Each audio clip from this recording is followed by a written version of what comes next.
Ma vie chrétienne en tant que jeune homme était une vie fade. Une vie fade. J'avais des amis qui ne craignaient pas Dieu, comme tout jeune homme. C'était du désordre. Les larcins qu'on commettait, les mensonges, tout ça, un désordre en tout cas. La violence dans notre quartier. Jusqu'à ce que j'ai commencé à rechercher la plénitude du Saint-Esprit. J'ai pris du temps, j'avais des doutes. Je me disais, mais est-ce que c'est vrai? C'est vrai vraiment? Quelqu'un raconte des paroles comme des charabia, comme ça, blablabla. Mais c'est quoi ça? Je ne pouvais pas accepter. À ce sens-là, je peux dire que j'étais comme Thomas. Et alors, après avoir cherché longtemps, faisons bref, un jour alors que j'ai prié, jusqu'à 2 heures du matin, et que j'implorais le Seigneur, et que je voulais que Dieu m'aide, je dis, Seigneur, si cette plénitude est vraie, eh bien, je voudrais que tu me baptises du Saint-Esprit. J'ai besoin de cette plénitude. Je n'étais pas à la théologie d'une communauté, j'étais à la théologie de Jésus-Christ lui-même, à genoux. La nuit, je ne dormais pas. Je suis sur mon lit. Et tout à coup, quelque chose.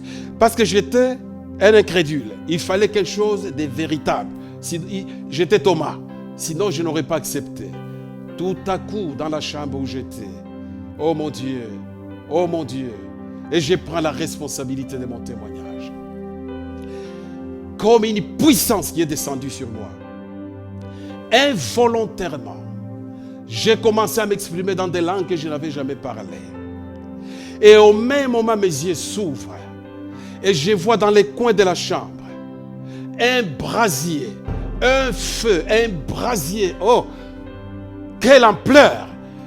Un feu qui montait comme ça dans le coin de la maison. Le Seigneur m'est témoin, Jésus-Christ de Nazareth. À lui soit la gloire. Et je vois la croix qui se trace, comme ça, devant moi. Et je tremble. Depuis ce jour-là, je n'étais plus la même personne. Je n'ai pas dit que j'ai été sauvé ce jour-là. J'étais déjà sauvé. Je croyais en Christ. Mais lorsque j'ai expérimenté cette plénitude, ma timidité s'en est allée. Oh! J'ai jonglé avec les péchés.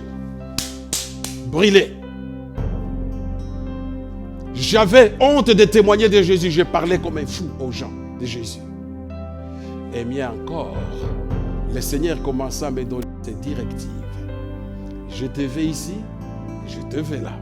Je te vais ici, je te vais là. Suis-je un garçon à l'école secondaire? Tu risques de ne pas me croire. Dans les deuxième, troisième secondaire. Et le Seigneur me dévoile son plan. Vous allez me prendre pour un fou. Ben, je suis équilibré. Grâce au Saint-Esprit, le Seigneur me dit, je t'appellerai en Europe pour me servir. Le seul témoin, ou la seule témoin, c'est celle qui est devenue mon épouse, Julienne. Parce qu'au début de nos fiançailles, je lui ai dit, sache qu'on servira le Seigneur en Europe. Pendant que je lui raconte cela, nous sommes dans un petit village à la mission. très loin des grandes villes. Mais parce que le Saint-Esprit m'avait montré que le Seigneur aurait besoin de moi ici.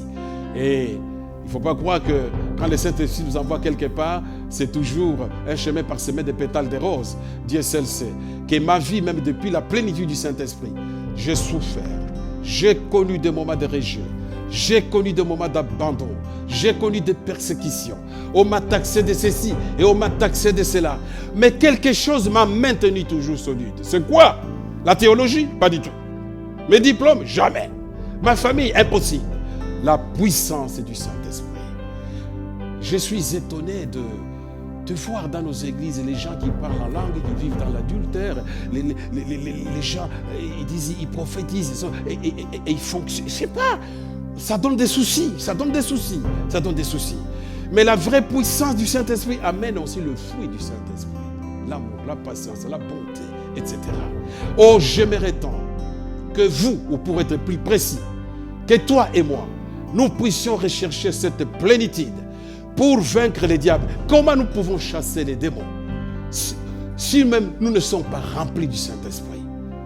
J'aimerais que lors de cette fête de Pentecôte, nous soyons premièrement humbles et que nous reconnaissions que des gens ont raison de dire autour du Saint-Esprit, il y a eu beaucoup de cinéma. Acceptons aussi cela, qu'il y a eu beaucoup de manipulateurs qui ont joué avec les dons du Saint-Esprit. Tout ça, nous pouvons accepter.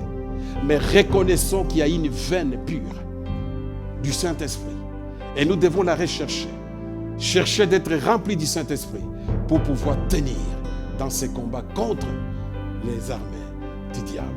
Que le Seigneur te bénisse. Que le Seigneur me bénisse. Et que dans l'humilité, je puisse encore chercher la plénitude du Saint-Esprit. Que je continue à aspirer. Que je continue à aspirer à être rempli du Saint-Esprit. Merci Jésus. Merci Seigneur.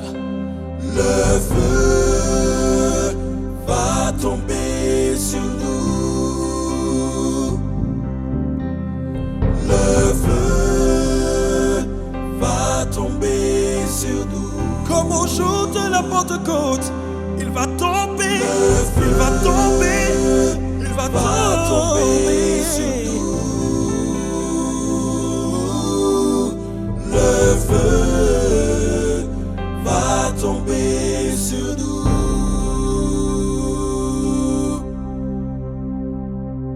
Élève tes mains et reçois